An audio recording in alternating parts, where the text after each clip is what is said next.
with the University of Buckingham Great Minds series. And we're truly fortunate to have the very, very celebrated, distinguished, brave figure tonight of Terry Waite, who was one of the best known figures at the end of the last century, and who carries on being a hero and a leader. He won't like the word hero in much of what he does. He will like, however, the fact that he has been National Tie Wearer of the Year. And Terry, tell us, because I put on a tie in your honour tonight. I have a wonderful collection of ties, and it goes back to the time when I was selected, obviously a commercial proposition, but I was selected by a tie company to be Tie Wearer of the Year, along with Norman Wisdom. And we were given a very, very super lunch at some posh hotel in London.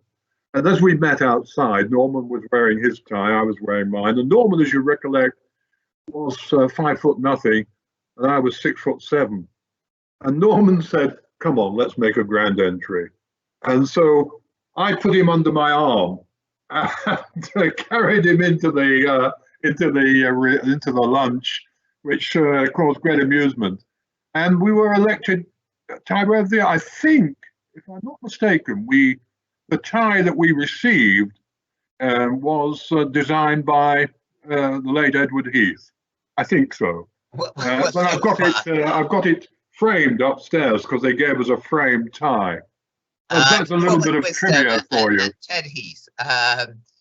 And Terry, sadly, history will not recall you as being famous for your ties. I know that's a disappointment to you, but for the extraordinary activities that you got up to in your career. And I'd just like you to reflect, what was it? You'd been a head boy, you'd been in the Guards, you'd been in the Church Army. What was it in your early years that prepared you? And did you have this sense that you were going to be a figure who would be over national television nightly for over 5 years, with an act of bravery that defies the imagination of almost everybody? I'm not sure of the answers to that. I think, but looking back, I was brought up in a small village in Cheshire in the north of England. My father was the village policeman, and I was brought up in what was the police station. We had one room in the house which was designated as the police office, and in it there was a filing cabinet, a desk, one of the old-fashioned candlestick telephones. But I think, being the son of a policeman in a small community, you were known. You were known by everybody, and you had to be jolly careful as to how you behaved, because if you put one foot wrong, my father would get to know, and you would be subject to the full force of the law, so to speak. And I think, but later on, I discovered that my father, when he was young, he was brought up during the years of the Depression, had a very, very hard life. And at one point, he was homeless. And he didn't speak much about this, but later on, he did tell me about some of his experiences. And I think that from very early days, for some reason or other, and because of that experience of what he went through, I developed a real sympathy for those who are victims in life, one way or the other, whether they've been victims of crime or whether they've been those who've committed crime, found themselves in prison. And I've always had, and certainly for the homeless, I've always had that sympathy for the underdog. And I think it stems really from very early experiences. In 1969, you went to Uganda, in 1972 to Rome, then back to the UK. But then in 1980, the really significant appointment from Archbishop of Canterbury, Robert Runcie, of being his special envoy. Can you share with us something about Robert Runcie and how that came Yes. about? Well, I'd had a wide experience of traveling the world and working in very, very difficult circumstances. Going back when I was a comparatively young man, I went out to Uganda to work as an advisor to the first African Archbishop, a man by the name of Eric Sabiti. And Uganda was emerging from colonial days. Part of my job was to help develop leadership, both within the church and beyond the church.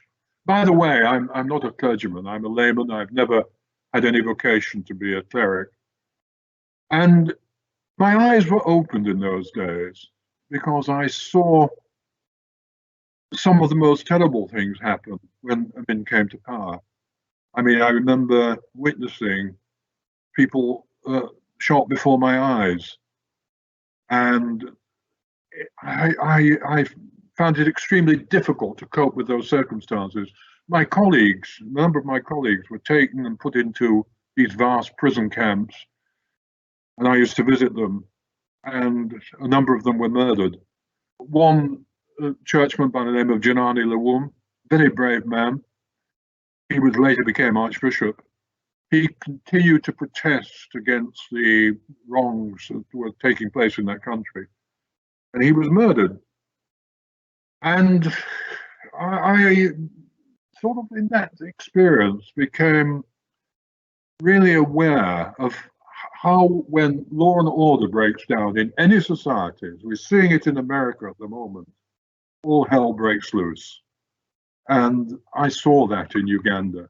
I would not wish for one moment to denigrate the Ugandan people. They're lovely people. But when law and order breaks down, it doesn't matter whether you're in Africa or whether you're in America, all hell breaks loose.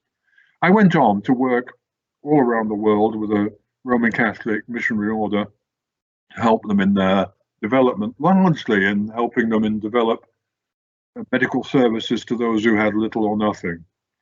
And Robert got to hear of me, and he wanted someone on his staff to be responsible for his ecclesiastical and diplomatic exchanges, to travel with him, and really someone who had a knowledge of international affairs.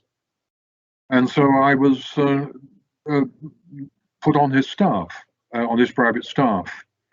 And it was those were the days when hostage taking became quite a feature of life. To tell us, Terry, and bearing in mind we've got students from the university here and some school students and others who will not be familiar with Idi Amin. They might have seen the film The Last King of Scotland, but tell us about Idi Amin and what he did to the country and why he did it. Yes, it's a complicated story. Idi Amin was a former soldier, and he was someone who came to power in a coup. He engineered a coup. Obote at the time was President Obote, Milton Obote, again, someone I knew. He went across to Singapore for the Commonwealth Prime Minister's Conference. And while he was reluctant to go, but he was persuaded to go by Julius Nyerere, President of Tanzania. He went across to the conference. While he was away, Amin seized power. Why did he seize power? Well, long story. It involves tribal conflict. Amin was from the north. Obote was in power in Kampala. Obote had taken over from the Kabaka. The Kabaka was the tribal chief in Kampala, and Obote was hated by the locals, by the Bugandans. It was a terribly complicated story. But he took over just to take power. He was power mad and power crazy. And in so doing, he wrecked the infrastructure of the country. I always remember there's one very interesting story. Whatever its faults, the church very often has its ear to the ground in situations like that. And the Archbishop at the time, Erika Sabiti, when he came to power, when Amin came to power, said to me, can you go and see the British High Commissioner and tell him that we bishops in Uganda are really concerned about this man. We really feel that he will do dreadful harm to the country. And so I went to see the High Commissioner on behalf of the Archbishop. And I sat down and I said, told him what had been said to me by the bishops. And I always remember the response. He said, well, he's formally trained by the British Army. We'll be able to control him. How wrong can you be? And your personal encounter with Idi Amin? Well, colleagues of mine were imprisoned, and I got an assurance. We were, at that time, the Sudan, as it has been continuing in trouble for a long time, but the Sudan was in desperate trouble, the southern Sudan. And I developed a program there for relief, for education, and for health, and actually recruited a doctor from Scandinavia who went around southern Sudan on horseback, trying to assess the needs. He assessed the needs, and we decided that with the local hospital in Uganda, we try and get regular supplies of medicines over the border. So they used to go at night. They were loaded into a Land Rover, and twice a week this Land Rover went up to the border where they were head carried over the border. One night when this shipment was taking place, unfortunately the Land Rover hit a rock and was, I think it broke a seal underneath the Land Rover. And dawn was coming up, and there they were on the border with this load of medicines. And there was a Roman Catholic mission nearby. They came and helped them and managed to get the stuff over the border. They managed to get the stuff over the border and get back. Unfortunately, the Roman Catholic mission was suspicious. They thought that drugs were being smuggled illegally for profit. And so they reported this to the authorities. The police came and arrested the people from the hospital in Kampala who had been engaged in this dealing. And it got to my attention. Well, I met Amin, I knew Amin, and I immediately got in touch with him and said, look, this is totally wrong. And I explained it to him, and to his credit, he said, okay, fine. And he called it off. We got the people back, got them out. Otherwise, they could have been in for quite a nasty time. But he also killed tens, hundreds of thousands of people. Unquestionably. And that's where, again, to its great credit, the church did not compromise. It consistently opposed him and what he was doing, consistently, to the point, as I said, where the Archbishop of the Church of Uganda, Janani, was actually murdered for standing up for the truth. The church, I've seen it all over the world. It has its faults, of course it does. But having said that, in many circumstances, it has stood for what is decent, what is right, and what is proper. And in this instance, there's a remarkable example of that in Uganda. Did you sense the evil in Idi Amin, in his eyes, in his demeanor, his capriciousness? Did he see? I was present at the first time he came to speak to the bishops of the Church of Uganda, and he came up to the Archbishop's house. And he came in full military uniform. And strangely enough, he was, I recollect it very clearly, he was very, very apprehensive. He wasn't the bold, swaggering type that we've seen portrayed in later years, and which he was on many occasions. He was very nervous and very halting, very unsure of himself. So he seemed at the time. But then, of course, he went on to, I've seen him in the most dreadful situations where he's been and was utterly and absolutely ruthless. And you know, his way of working prior to the coup, I mean, he's determined to break the infrastructure of the country by demoralizing the police force.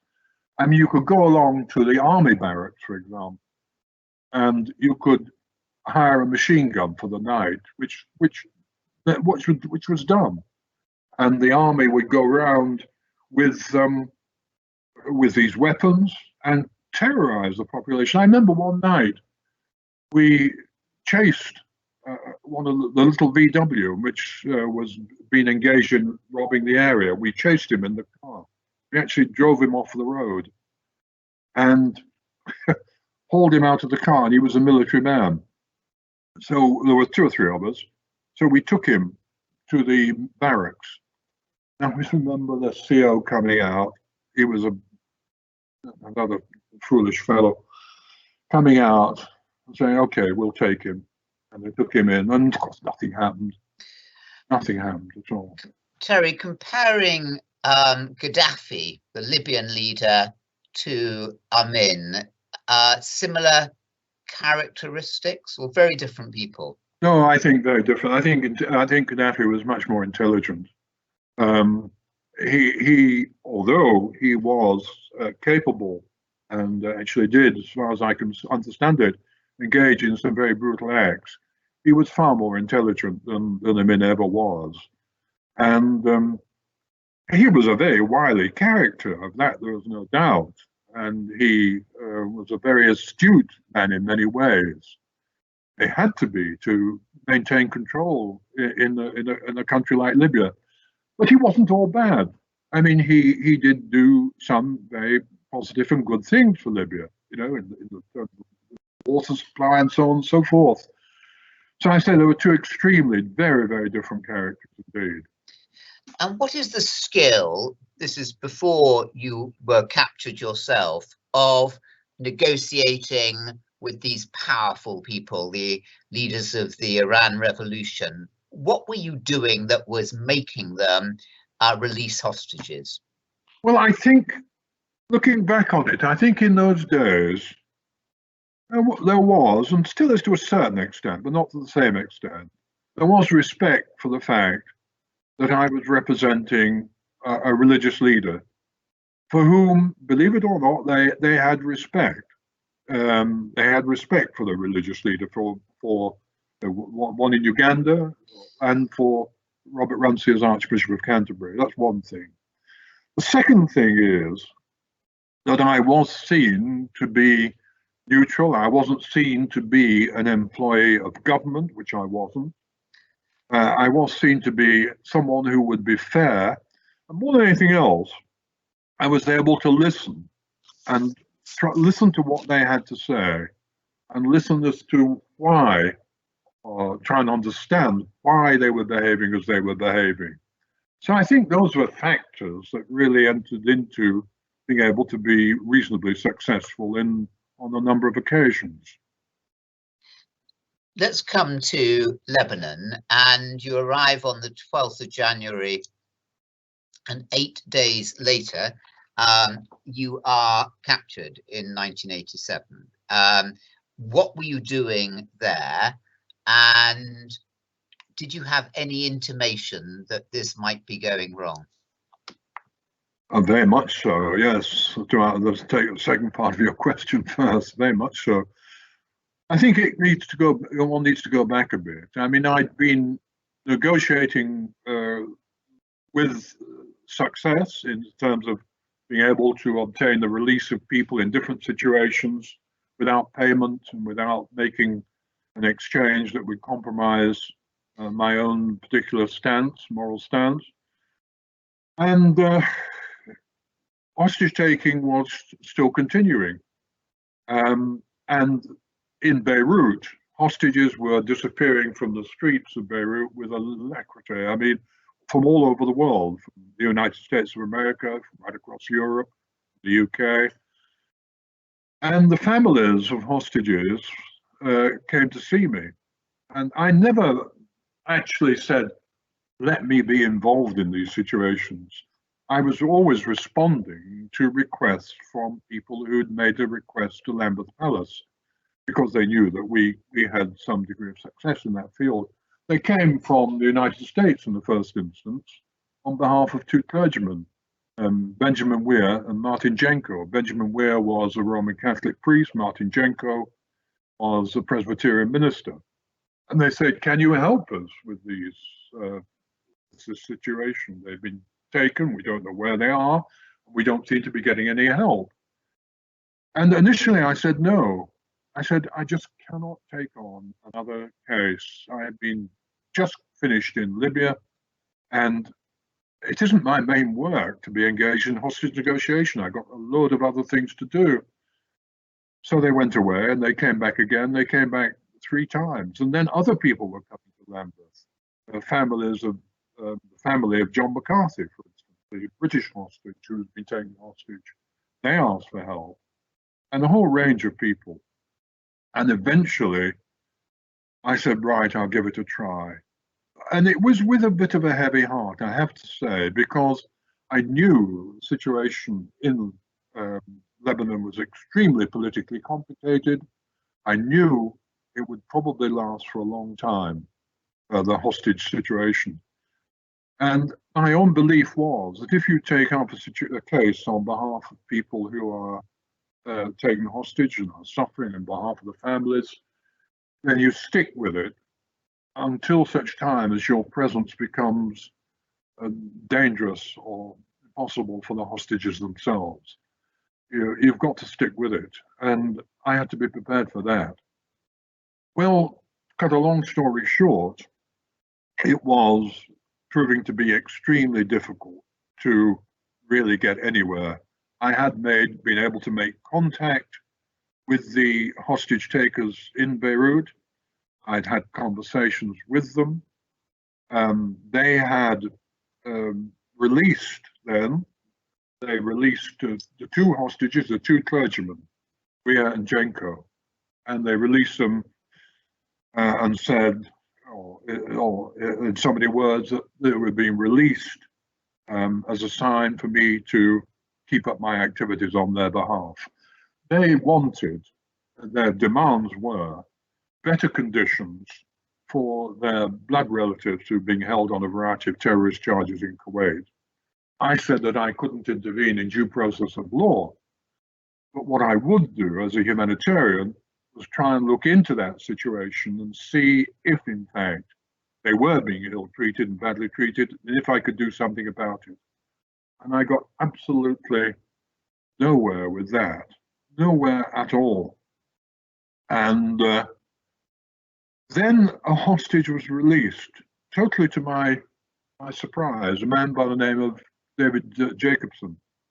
When hostages were released, they went from America. When American hostages were released, they went to Wiesbaden in Germany, which is a big base in Germany. And they went there for a political debriefing and for a medical checkup and so on. And when hostages were released, when Jenko and Co were released, I went out to Wiesbaden to meet with them also. But I kept totally apart from the CIA and other briefings. I met the hostages independently. And I went over at the time when Jacobson was released, went to see him, and he was convinced I'd obtained his release. And I couldn't understand what had done, what had happened. However, it all became abundantly clear one afternoon when I was sitting in a room in Wiesbaden. Somebody came in and said, "Have you heard the news?" I said, "What news?" He said, "There's a story that Jacobson has been released as a result of arms dealing." And at that point, I can tell you, my stomach dropped. I thought, what is going on? And then the name of Oliver North was given to me. It said Oliver North's been connected with this. Well, I knew North, and let me just explain one thing here.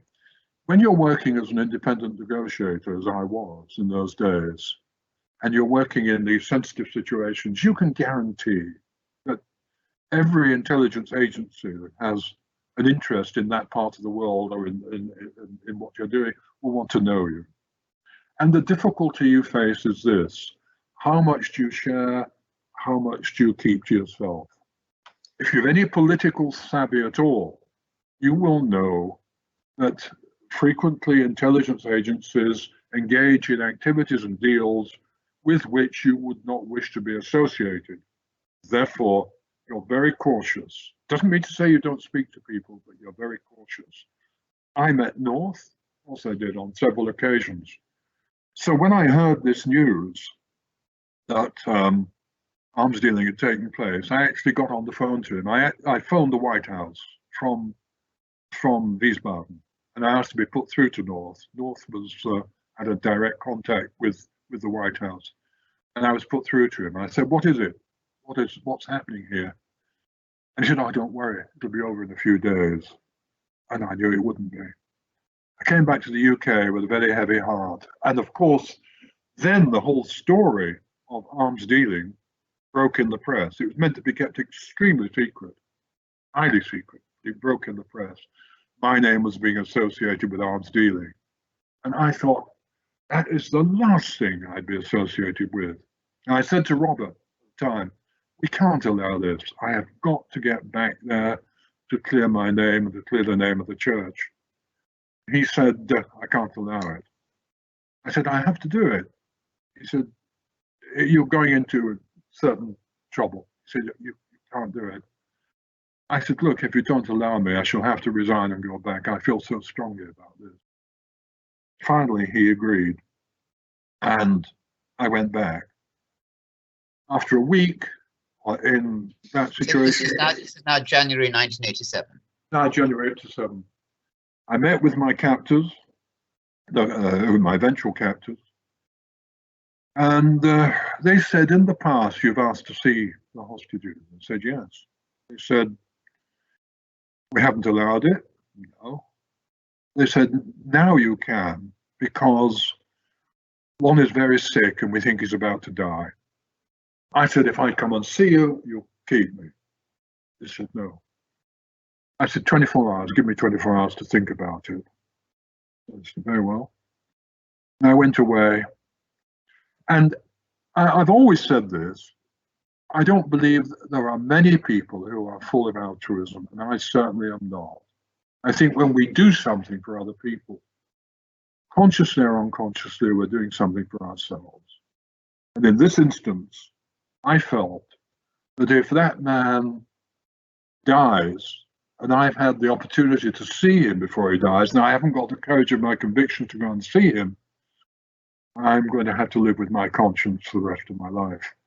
So I went back, and I went to the doctor's consulting room, which is where I used to have my meetings with the captors. The doctor was an intermediary, and the captors would come and talk with me there. I went, and as soon as I got to this consulting room, the doctor came out, the telephone rang. And he picked it up.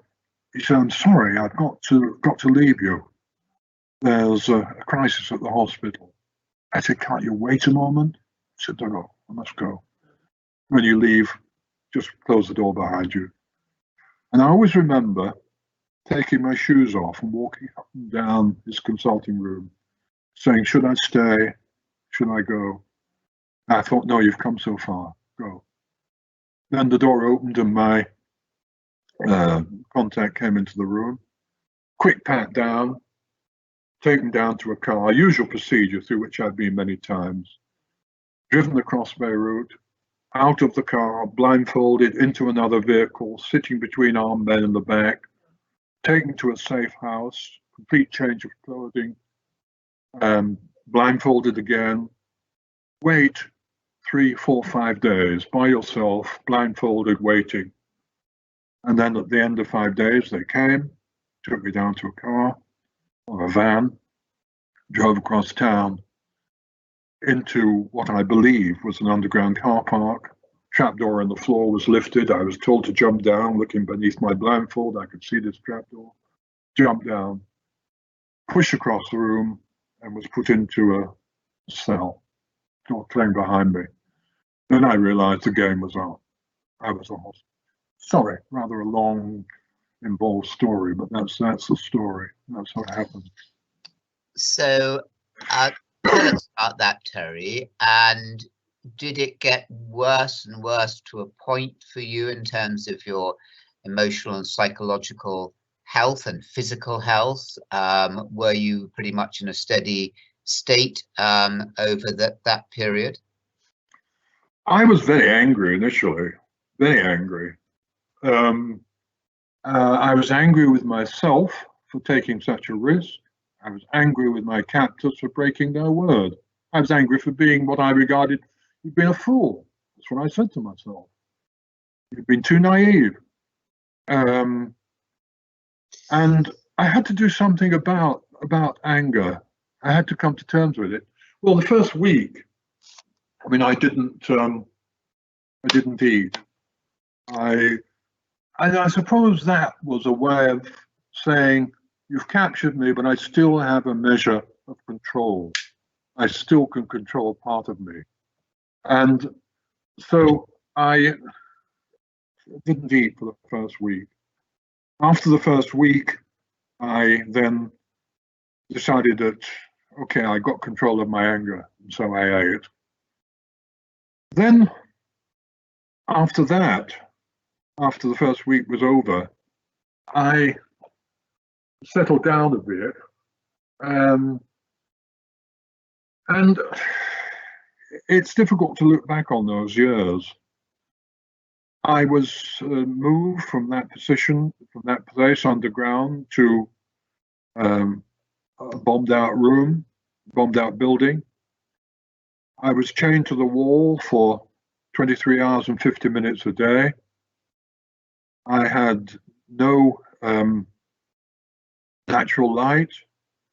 I had one visit to the bathroom a day. And somehow I had to learn how to survive in that situation of extreme situation. I had to learn how to survive in that situation and how to keep mentally and physically alive. I was concerned because I'd heard about people who'd been kept in that sort of a situation for a long time in solitary. I was concerned that I'd lose my mind, and I somehow had to try and find a way, even though I was very limited in what physical exercise I could do. I had to find a way of actually keeping myself mentally alive, because I realized pretty early on that probably was the secret to keeping alive in situations of that kind. If you knew it was going to be 1,763 days, would that have just been impossible? Did you have any sense about how long it was going to last? And the skills that you learned of self-management, how did they come to you? Through prayer, through reflection? I'm not sure how they came to me, really. So, first of all, to answer your first question, I hadn't the faintest clue as to how long it was going to last.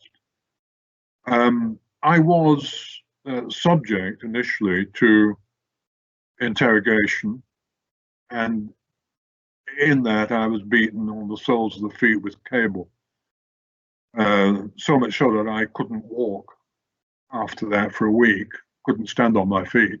What were they trying to get out of you, Terry? Why were they They were very concerned about, they felt that because of the fact that I knew North, that I was privy to what was taking place between Iran and the United States. Iran at the time, you see, was supplying and supporting Hezbollah in Lebanon with weapons and with personnel. And I think there was a certain degree of puzzlement in Lebanon as to what was Iran really doing with America, having been party to this exchange of weapons. And they said to themselves, well, wait, he knows that situation. He knows North. Perhaps he has more information about the whole business.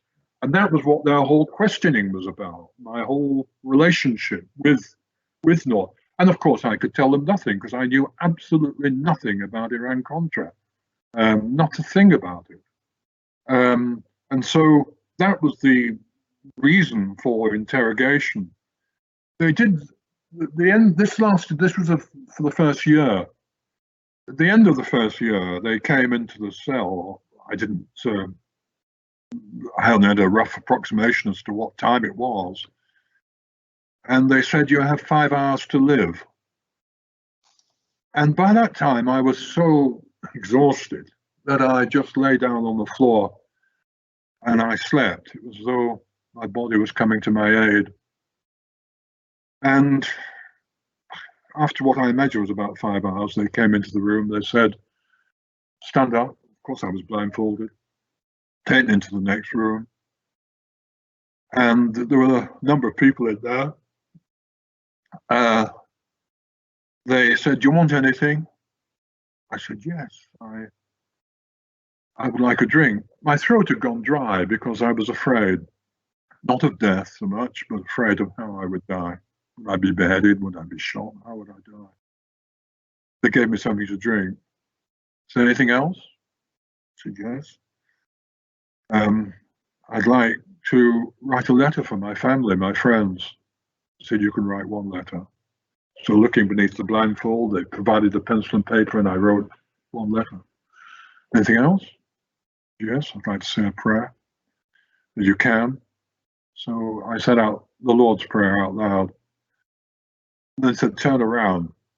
I turned around and I felt cold metal at my forehead. And they said, not a time. Dropped it. I went back into the cell. And that was the end of interrogation. And they said at that time, well, we believe you. You can go. You're going to go home. And they put me in decent accommodation for 2 weeks. I went into a private house. And although I was locked up, I was still had better food and was in a decent place to live. And then for some reason, after 2 weeks, instead of being released, I went back into normal hostage and other accommodation for virtually another 4 years. Don't know why. To this day, I have no idea what went wrong, if anything. What was the situation? I just do not know. And I went back and then had to face another year, those other almost 4 years alone. And you asked the question, what sustained you? One of the things I learned quickly, what I had to do was learn to live one day at a time. Not to think too much about the future, but to try and say, now you have life. This time you have it at this moment. Live it as fully as you can now. And then I tried to do, I had no books or papers, I had no companionship, I had no one to speak with, but I still had my mind. I could still think. I began to write in my head. My first book, published after I was released, written, put down on paper after I was released, called Taken on Trust, was actually largely written in my head in those years, as were other things. And so it was keeping mentally alive. And as for prayer, well, I never allowed myself to get into the position of saying, oh God, get me out of this. Because I don't believe that's prayer at all. I don't believe that because one has faith, one is given special protection in life. I think that would be really quite ridiculous. I think if you have belief, you take your chance rather, along with everybody else. What it does give you are resources to draw on when you're in times of difficulty or extremity. And I could say in the face of my captors, for example, you have the power to break my body and you've tried, the power to break my mind, to bend my mind and you've tried, but my soul isn't yours to possess. That lies in the hand of God. And somehow that very simple philosophy was enough to enable me to maintain hope. And I think if in situations of extremity you can maintain hope, then you're halfway home. Have you met any of the captors since? Oh yes, I've been back. Whether or not they were the actual captors, I don't know, because I never actually saw them when I was there. But certainly the group that had a responsibility, which they later denied, but they had a responsibility for my capture. I went back because I don't believe that I I didn't like to leave the situation as it was, my just being released, going and that's it. I wanted to try and turn it round so that at least some good might come from it. So a few years later, I went back, and some years previously, of course, as I've told you, I'd been at night to see them and I'd been captured. I went back at night to their headquarters and I sat down and met with someone who was high up in the organization. And I said, look, I said, the past had an unfortunate past. It's been difficult for all of us. You have changed. You have developed. I have changed. I have developed. Can we take something creative from that experience? He said, well, what can we do? I said, well, I've come back from the border, the Lebanese border, and I've seen people who are tired, sick, hungry, depressed, fleeing refugees. They're cold. Can you at least let me have heating oil for them? They said, yes, we will do it. And a very small gesture, I admit, but one can build on that. And at the moment, just prior to lockdown, I was building to go back to Lebanon to engage with with a number of projects designed to promote peace. And when I was on my birthday last year, believe it or not, the Lebanese ambassador in London actually gave a small reception for me and some friends. So, in part, things have gone right round. One has tried to make what could seem to be a totally negative and destructive experience something that was creative. And that's what I think we can do in life in many, many things. Terry, another question coming up here from Mary, and do please keep questions coming, everybody. Mary says, how can we find out more about your humanitarian work and how we can help? Well, that's very nice of Mary to ask. Thank you, Mary.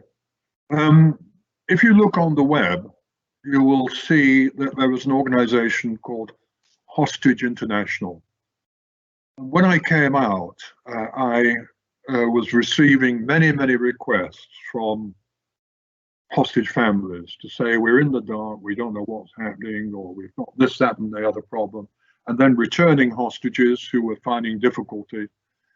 And I did my best to try and help people on an individual basis. And then I realized that this had to be put into some sort of institutional setting if it was going to have any existence beyond me. So I founded what initially was called Hostage UK, but is now called Hostage International. And we have a whole string of people, largely out of the public eye, who are either taken hostage, and a large number of families whom we're supporting. Only this morning I've been talking to somebody, and yesterday talking to somebody again who'd been in solitary confinement for a couple of years, who is now out and now getting back on their feet. And you can read about that and about our activities on the website Hostage International. You can also read about a Mass for the Homeless. I helped get a Mass for the Homeless, not a religious organization, a secular organization founded in this country. We opened the first community in Cambridge shortly after I came out of captivity. We now have 40 communities around the country enabling homeless people to get back on their feet. And so that's another organization. EMMAUS is the other organization. Thanks, Terry, for that. Now, John is saying, do you still keep in touch with John McCarthy? And how did you help each other get through the ordeal? And just can you explain, Terry, for those who won't be familiar with the story, who John McCarthy was? Yeah, John McCarthy was a journalist, and a young journalist who was making his first visit overseas as a journalist. And he was traveling on the road from the airport into town, which was a notorious kidnap route. Unfortunately, before he could even put pen to paper, he was captured. And I never saw John at all. I mean, I met his parents. His parents came to see me when he was in captivity. And I'd never met him when I was in captivity until right at the end, in the last few weeks, because I spent almost the whole of my time in solitary confinement. John was kept alongside Brian Keenan, another hostage, and Terry Anderson. But in the last few weeks, I was with them all because I became rather seriously ill with a bronchial infection. And at night, I just couldn't sleep. I had to sit up day and night with my back against the wall. I just couldn't breathe. And they told me that on 2 or 3 occasions I collapsed. They thought I was going to die. And just one interesting point about that, at night, when I was struggling for breath and was really feeling that the end had come, Terry Anderson, the American hostage, would just lean across and he put his hand on mine. He didn't say anything. And, you know, I felt that tremendously comforting, the fact that another person was there. And it made me reflect on the fact that when I visited people who are seriously ill in hospital, I've often sometimes wondered, what should I say? Should I say anything? And I realized it doesn't really matter what you say. What really matters is that you're there, you're another person, you're actually caring. And, you know, whilst we were together in those last months rather, of captivity, we had our ups and downs. You can't live in close proximity with people without having a fight now and again. But we were very supportive of each other. And I still see, of course, I still see John today. And we still keep in touch. And hopefully he was going to join us on this visit to Lebanon, which has now had to be postponed because of the circumstances, but will take place, hopefully, before I get much older. So David's question follows very naturally from what you were saying, Terry, which is how hard was it, in fact, to adjust to normal life upon your release? And this is the sting in the question, was it harder than being in captivity? Well, interestingly, the phone call that came through just before I came on air with you was from someone overseas who was released from captivity a year ago, thought everything was fine, and now, 12 months later, is beginning to experience the most dreadfully difficult flashbacks and problems which are coming back to him from his captivity, which he thought he dealt with. He didn't go for any help or anything, he just got on with life. And the theory is, of course, that when you've been through a traumatic experience, whatever it may be, if somehow you can enable to cope with it by either telling it before a trained listener or writing about it, getting it out of your system, that can be of tremendous help. I was very fortunate because when I came out, I, along with my family, were able to tell our story before trained listeners and come to terms with it. And I've never been in the position of suffering flashbacks or bad memories of that. But I was doubly fortunate because I was elected to a fellowship at Trinity Hall, Cambridge. And in the time there, I was able to sit down and put down on paper the book, the elements of which I'd written in my head during those years of captivity. And I thought at the time, well, I didn't think it was therapeutic at the time, but it definitely was. Looking back on it, it was a time when I was actually coming to terms with the experience. The theory being, of course, very simply this: if you've been through a traumatic experience and you push it down and try and ignore it, you can control it for a while. But after a while, it will begin to make its appearance through dreams and flashbacks. So the better to somehow learn how to be in control rather than be controlled by the event.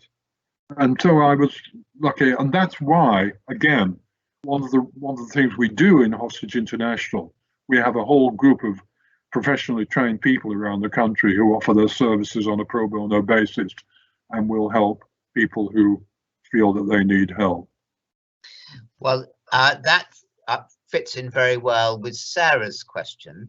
And by the way, we are over 300, probably many, many more listening to this at the moment, Terry. Sarah says you show great mental strength. And just advice for so many young people, including our own students and indeed staff suffering from mental health difficulties. Obviously, none of them will have been in captivity and solitary confinement, but they have their different forms of their own tortures. Yeah. The question is, sorry, I missed the question. So advice, Terry. Oh, advice to them. That you can offer our students and others with their own difficulties. Well, I would say this, that to have strain and mental stress at any point in life is perfectly understandable. Looking back on it, looking back on my life before captivity, I was involved in situations that were extremely stressful. Mm. And I sometimes wonder how I coped. And being absolutely truthful with you, there were times when, in order to try and cope with that situation, I drank too much. I actually don't drink at all now. I'm a teetotaler. But it was a way of trying to cope with a situation that was really highly stressful and which almost broke me. Somehow I got through it. So I think, looking now at the question you asked, I think the first thing is, if you are tempted to deal with the problem by drink or by drugs, it's not the way. It will just take you down further. One way to deal with it is to be quite open and share that problem with preferably a trained counsellor or with someone whom you trust absolutely, who may lead you on to getting further help. Do not in any way, ever be ashamed of having mental strain or mental problem. It is nothing to be ashamed of at all. It's quite understandable. And more people have it than you would recognize sometimes. You might think you're unique and unusual. You are not. But I would say it's understandable, very understandable, if you do seek a route out through drink or whatever, or drugs. But I just can say it is a dead end. It will drag you even further down. So there is help available. Incredibly moving there, Terry, and that is very much the advice that we try and offer. I'm absolutely certain our own mental health teams will be listening to you talking now. Dan is wondering whether, knowing what you know now, would you travel? Would you still have travelled back to Beirut in January '87? Well, good question. I don't think you can ever really answer that, because clearly you wouldn't want to go back to be captured. So I think the way to answer it is to say, faced with the same principle, would you, in a situation, let me go back a bit. I speaking very personally, I cannot say that I have done everything in my life absolutely correctly. I cannot say, I will not say, that I'm a saintly figure who's never stepped over the mark. I couldn't say that. But I can say with conviction that occasionally in life, for most people, there comes a point where you have to make a decision based on what you say you believe. And if you don't take it, then that's to your great loss. And on that occasion, I was faced with a decision. Can you really stand behind what you are claiming, what you believe? in, in what you've been saying about care for other people. And I knew that I had to take the decision to go back, regardless of my own welfare. Now, of course, if I'd have known that it was going to be led to capture, who knows what I would have said? Who knows? I don't know. But I can say on the principle, if the same situation facing me with a matter of principle came up, I would hope I'd have the courage to take the same decision. I don't know if that answers. Were you waiting? Another question. Were you waiting for MI6 or the CIA to burst in at any point? Oh gosh, I was hoping they would not do that. I really was hoping they wouldn't do it.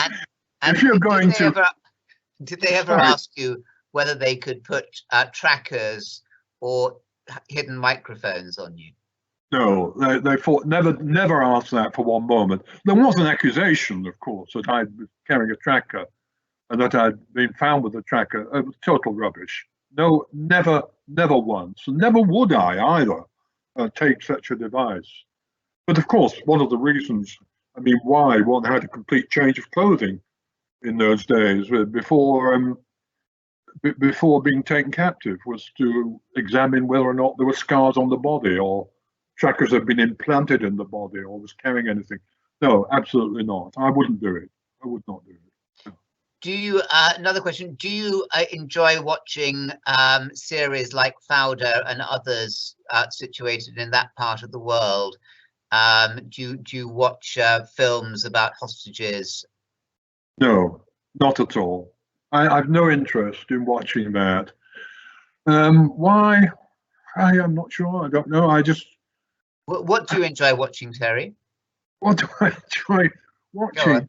Well, more than anything else, I like comedy, really. Okay, and your favorite comic series or comedian? Oh, I don't have favorites. I hard put to answer. That's probably the most difficult question I've been asked this evening. Okay.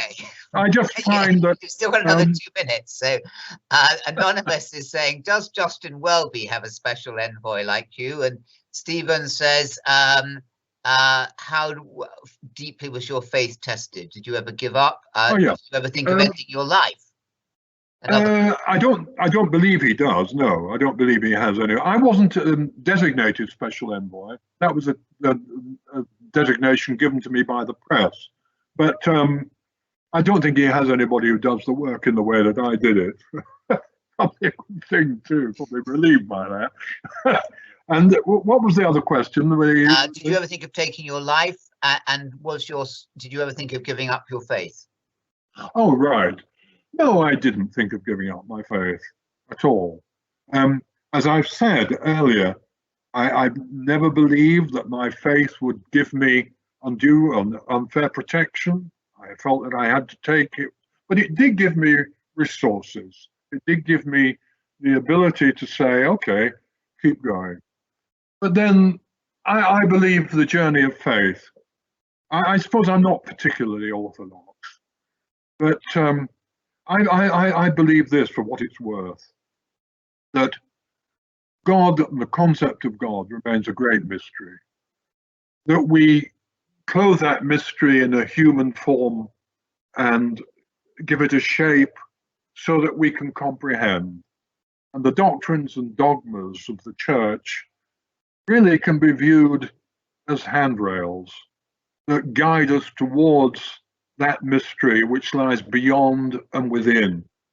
And part of the journey in life is to begin to grow closer to the mystery that lies within and the mystery that lies beyond. And that the doctrines, dogmas, stories are all there not to be taken as absolute literal truths, but to be taken as understanding signposts that lead us towards a greater understanding. If you take that viewpoint, you see immediately that there is a connection between the great faiths, between Islam and Christianity. And the mistake which so many people make, I believe, is that they confuse the structure, the handrail, with the essence, the ultimate aim, the goal. And the structure, the handrail, the doctrine, the dogma is not, that's not the essence. It's a pointer towards something else. Well, very deep words there, Terry.